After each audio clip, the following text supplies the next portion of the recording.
콜레스테롤 수치에 속지 마라 파트 1. 병원에 가서 혈액 검사를 하면 거의 모든 의사들이 총 콜레스테롤 수치가 200을 넘었다며 고지혈증 치료제로 스타틴 약물을 처방한다. 콜레스테롤이 건강의 적이라는 믿음은 무너지고 있지만 여전히 의사들은 수십 년 전 믿음대로 콜레스테롤을 심혈관 질환의 원인으로 여기고 처방을 한다. 이게 과연 맞는 것일까? 이 책은 콜레스테롤이 심혈관 질환의 주요인이라는 낡은 믿음에 대한 진실을 밝힌다. 콜레스테롤이 무엇이며 콜레스테롤의 오해에 대해 바로잡고 진짜 심혈관 질환의 원인들을 알려준다. 책의 마지막은 심혈관 질환을 예방하기 위해 먹어야 할 건강 보조 식품 및 식재료 등을 알려준다. 사실 콜레스테롤은 존재하지 않는 질병이다. 안타까운 일이지만 오늘날에도 수많은 의사가 옛날 옛적 의사들과 똑같은 생각을 하고 있다. 아직도 수천, 수만 명의 의사들이 존재하지 않는 질병을 결코 순하다고 할 수 없는 약으로 치료한다. 뚜렷한 과학적 근거도 없이 마치 200년 전 의사들이 했던 것처럼 확고하고 집단적인 생각에 따라 이와 같은 위험한 치료를 한다. 여기서 말하는 존재하지 않는 질병은 무엇일까? 바로 체내 콜레스테롤 증가이다. 대다수의 일반인은 콜레스테롤에 관한 잘못된 정보에 무방비 상태로 노출되어 있다. 대개가 콜레스테롤은 몸에 안 좋으니 적을수록 좋다라고 알고 있다. 그러나 이는 사실과 다르다고 이 책은 설명한다.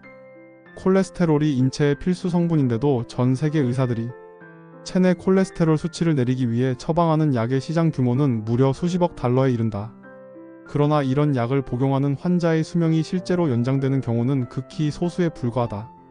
하지만 이 사실은 처방을 하는 의사들은 물론이거니와 그 약을 만들고 판매하는 제약업계에도 아무런 영향을 미치지 못한다. 어쩌다 이 지경에 이르렀을까? 지금 콜레스테롤에 대한 우리의 오해는 60년 전 한 연구자가 과도한 콜레스테롤이 심혈관계 질환을 일으킨다고 주장하면서 시작되었다. 바로 지질 가설의 주창자인 안셀 키즈 박사이다. 그는 음식물로 섭취하는 지방이 콜레스테롤의 양을 상승시킨다는 가설을 처음 제기했고 몇 년 후에는 체내 콜레스테롤 수치를 늘리는 진짜 원흉이 포화지방이라고 믿었다. 이런 믿음은 포화지방이 콜레스테롤을 늘리고 콜레스테롤이 증가하면 심장질환으로 이어진다는 이른바 지질합성 이론의 탄생에 영향을 미쳤다. 그럴듯해 보이지만 사실과는 전혀 다르다. 한 번도 입증된 적이 없고 그렇기 때문에 아직까지도 지질 가설로 불린다. 키즈 박사의 영향을 받은 학자들은 지난 50여 년간 전 세계 연구소에서 지질 가설을 실제 사실로 바꿀 만한 근거를 찾기 위해 절박한 노력을 기울여왔다. 그러나 현재까지 그 노력은 성과를 거두지 못한 상태이다. 스타틴 약물의 부작용을 지켜본 저자 시나트라 박사는 콜레스테롤은 심혈관 질환을 유발하지 않는다고 주장한다. 오늘날 대부분의 의사는 환자의 콜레스테롤 수치가 높게 나오면 스타틴계 약물을 복용하라고 권한다. 꼭 챙겨 먹으라고 잔소리까지 한다. 환자가 동맥질환이 있는지 남성인지 여성인지 몇 살인지 개의치 않고 똑같이 그렇게 권한다. 콜레스테롤을 낮추면 심장질환을 예방할 수 있다고 믿기 때문이다. 저자도 한때는 그 말을 믿었다. 의사들에게 홍보용으로 배포되는 연구 자료와 정보는 참 그럴듯해 보였다. 저자는 제약업체를 대변해 강연까지 할 정도로 그것을 철저히 믿었었다. 스타틴계 약물을 생산하는 대형 제약업체. 몇 곳에서 유급 자문가로 고용되어 어마어마한 사례금을 받고 강연을 했다. 콜레스테롤은 심장질환에 강력한 영향을 주는 나쁜 악당이니 피해야 하며 약을 먹어 콜레스테롤 수치를 낮춰야 질병의 위험에서 벗어날 수 있다고 했다. 그러나 몇 해 전 저자는 자신의 환자들에게서 이와는 모순된 결과가 나타났다는 사실을 깨닫고 그 이후 생각이 바뀌었다. 총 콜레스테롤이 150mg/dl로 낮은 수준인데도 심장질환이 발생하는 환자가 많았던 것이다.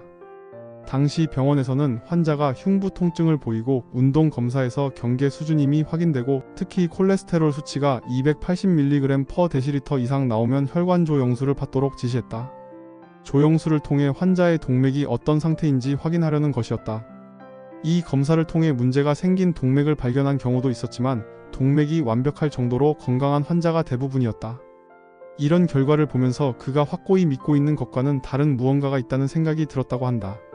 그 후 저자는 콜레스테롤에 관한 종전의 생각에 의문을 품고 조사를 시작했다.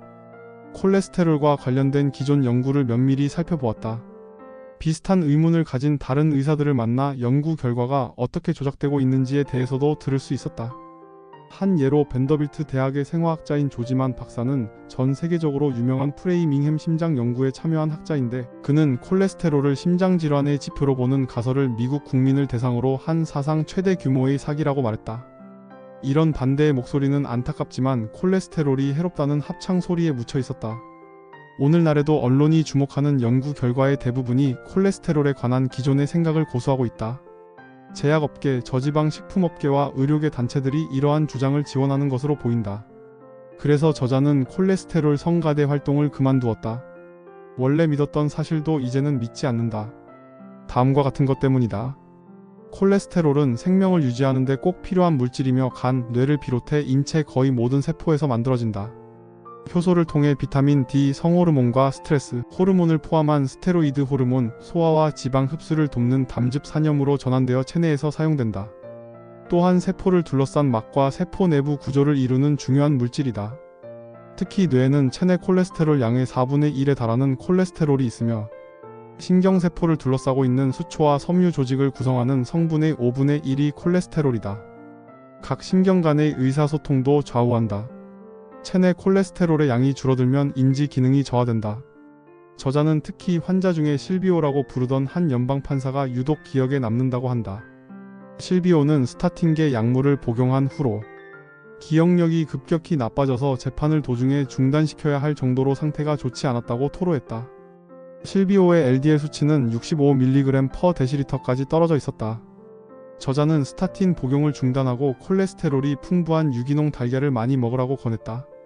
그러자 한 달 만에 LDL 수치가 100mg/dl 이상 올라갔다. 기억력도 정상으로 회복되었다. 의사가 노년층, 특히 신체가 허약한 환자에게 스타틴계 약물을 처방할 때 극도로 주의해야 한다고 주장하는 연구자들이 있다. 저자도 이에 전적으로 동의한다. 환자가 더욱 노쇠해지고 감염에 훨씬 취약해진 사례도 실제로 확인했다.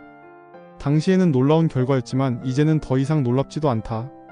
콜레스테롤은 인체가 세균과 감염 질환에 맞서 싸우는데 매우 중요한 물질이라는 것을 알기 때문이다.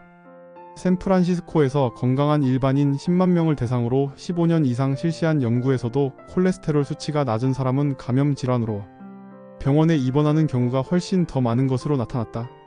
실제로 많은 환자들이 스타틴계 약물을 끊은 뒤에 힘, 에너지, 식욕, 생기가 되살아났다고 말한다.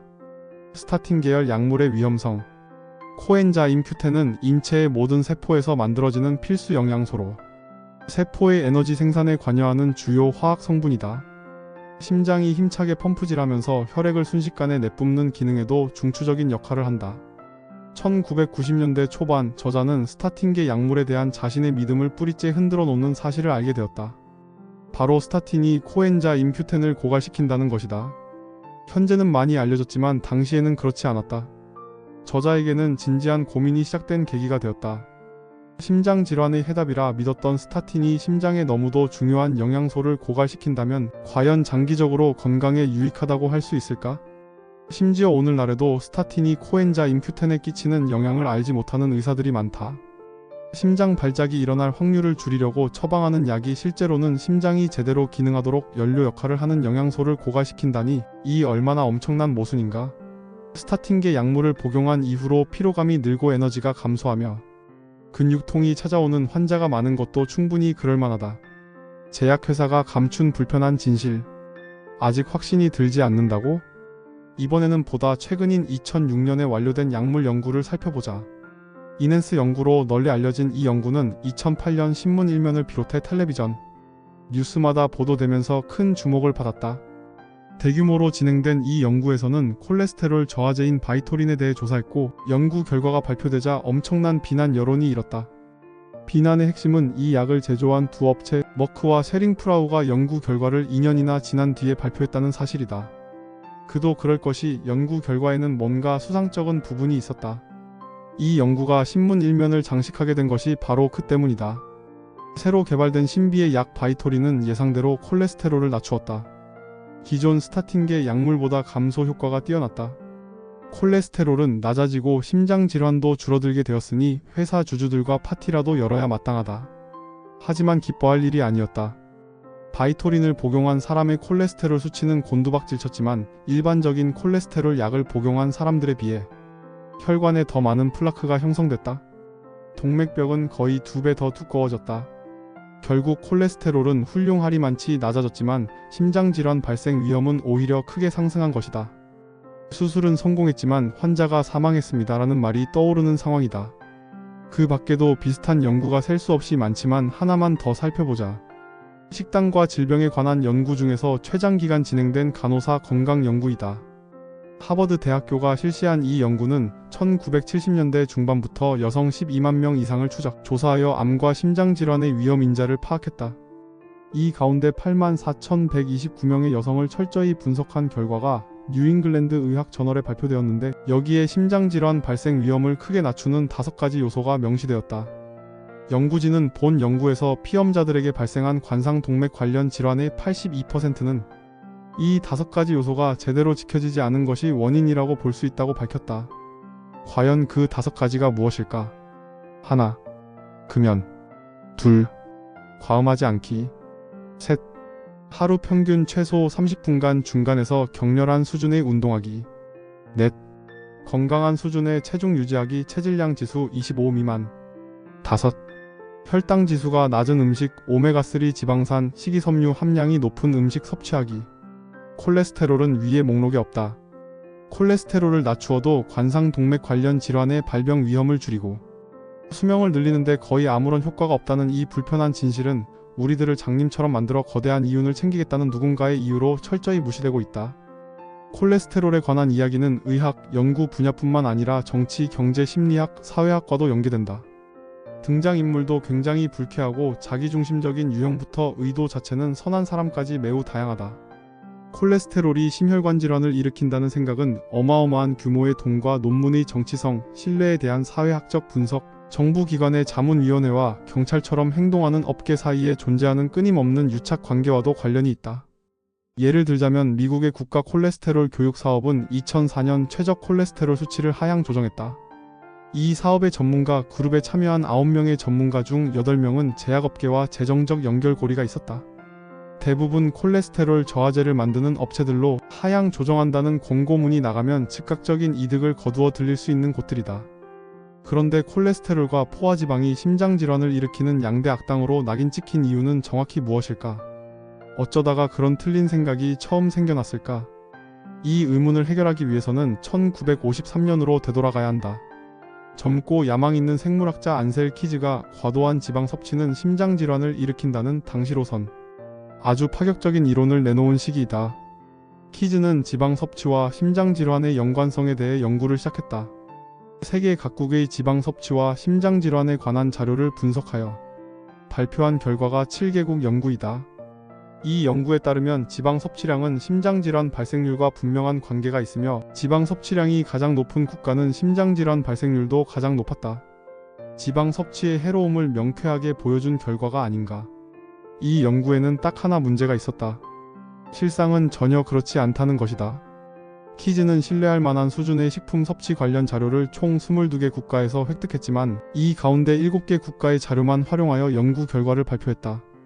이미 세워둔 가설에 꼭 맞는 국가를 직접 골랐기 때문에 지방 섭취와 심장질환의 직접적인 연관성을 확실한 사례를 들어 입증할 수 있었다. 키즈가 7개 국가만 선택하고 다른 15개 국가의 자료는 무시했다는 사실이 들키지 않고 잘 넘어간 건 아니었다. 많은 연구자가 키즈가 자신의 이론에 맞지 않는 자료를 일부러 누락했다며 비난했다.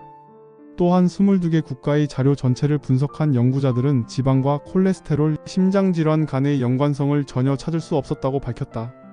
키즈의 연구에 의문을 제기한 연구자 중에 영국 런던 대학교 소속 의사 존 유드킨이 있다. 그는 지방 섭취량이 거의 동일하지만 심혈관계 질환 발생률은 크게 차이 나는 국가들이 있다는 사실을 확인했다. 예를 들어 키즈가 분석 국가로 선정한 핀란드는 1인당 지방 섭취량이 높고 심장질환 발생률도 높다. 그러나 유드킨은 독일 서쪽 지방 사람들의 지방 섭취량은 핀란드 사람들과 거의 비슷한데 심장질환 발생률은 거의 3분의 1 수준이라는 사실을 발견했다. 네덜란드와 스위스도 마찬가지로 이 모순된 결과가 한층 더 두드러지게 나타났다. 키즈는 자신이 활용한 자료에 명백하게 드러난 이 오류를 어떻게 설명했을까? 그냥 무시했다. 뿐만 아니라 미국 심장협회의 영양자문위원회 구성원이던 키즈는 자신의 이론을 1961년 미국 심장협회 식생활 지침에 공식적으로 포함시켰다. 이 식생활 지침은 이후 오랜 세월 심장질환, 지방 섭취, 콜레스테롤에 관한 미국 정부의 정책에 큰 영향력을 행사했다.